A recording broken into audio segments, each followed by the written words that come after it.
Good morning students. आज हम कर रहे हैं comparison of electrical and magnetic force, यानी कि हम कंपेयर कर रहे हैं किन किन का, इलेक्ट्रिकल का और मैग्नेटिक फोर्स का। तो जो फर्स्ट यूनिट के अंदर हमने पढ़ा था, the magnitude of electrostatic force between two charges that is equals to 1/4 pi epsilon naught Q1 Q2 divided by R square.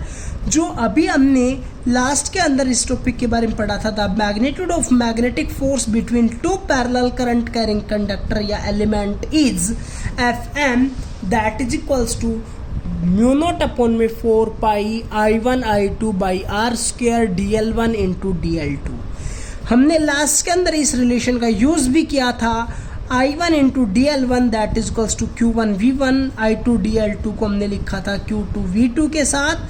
Fm को हम रिप्लेस करते हैं इन दोनों वैल्यू को, तो हमारे पास रिलेशन बनता है μ0/4 pi Q1 Q2 divided by R square into V1 V2।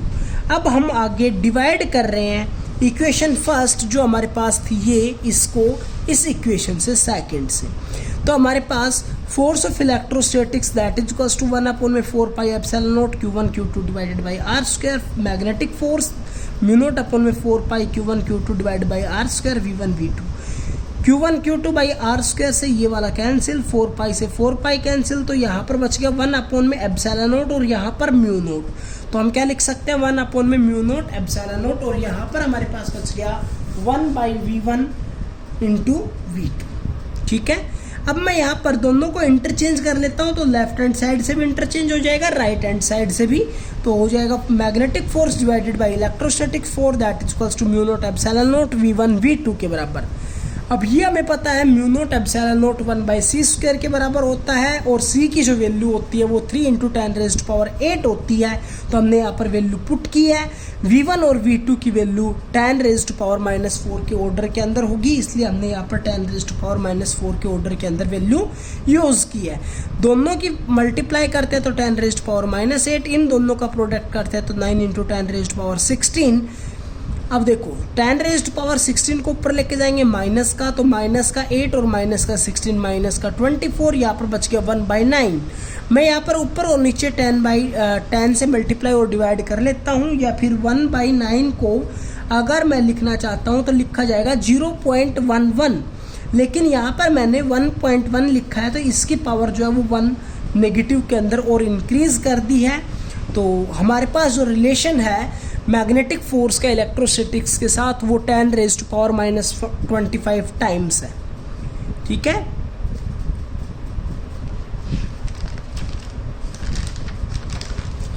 Next topic हमारे पास है torque on A current carrying coil in magnetic field. यहाँ पर हमने एक ये लूप रेक्टेंगुलर कॉइल रखी PQRS, इसको रखा गया है मैग्नेटिक फील्ड के अंदर, और मैग्नेटिक फील्ड की डायरेक्शन हमने इसके अलोंग ली है, जो कि इस PS वाली साइड के साथ थीटा एंगल बना रही है, इसके साथ भी थीटा एंगल बना रही है, इन दोनों के साथ परपेंडिकुलर है। इन चारों एक्सिस के ऊपर हमने फोर्स लगेगा, क्योंकि जब करंट कैरिंग कंडक्टर के अंदर से करंट पास होता है और मैग्नेटिक फील्ड के अंदर रखा होता है, तो उसके ऊपर एक फोर्स एक्सपीरियंस होता है। तो हमने मानना है कि इस वाले आर्म के ऊपर PQ के ऊपर F1 फोर्स लग रहा है, इसके ऊपर F2, इसके ऊपर F3 और इसके ऊपर F4। ये हम direction Fleming's left hand rule से निकालेंगे कि जो फोर्स है वो किस डायरेक्शन के अंदर लगेगा। तो हमने यहाँ से सबसे पहले F4 निकाला, तो F4 जो हमारे पास इस डायरेक्शन के अंदर होगा। अब F4 की वैल्यू निकालते हैं, तो पीछे हमारे पास एक फोर्स आया था F that is equals to ILB sin theta. तो अब यहाँ पर इसके अंदर कंप्लीट के अंदर I करंट फ्लो हो रहा है, इस डायरेक्शन के अंदर हो रहा है, तो हम F4 की वैल्यू निकालेंगे, तो क्या हो जाएगा I इंटू L की जगह पर ये वाली length PS into B magnetic field into sine theta. इसी तरह इस वाले पार्ट के ऊपर निकाल लेंगे, तो हो जाएगा I into RQ into B sine theta. PS और RQ ये दोनों इक्वल हैं, तो हम इन दोनों को भी इक्वल रखेंगे। ये दोनों हमारे पास फर्स्ट और सेकंड इक्वेशन इक्वल आ गई। Then F4 and F2 are equal and opposite in direction. Therefore, no net force is present between PS and QR alone.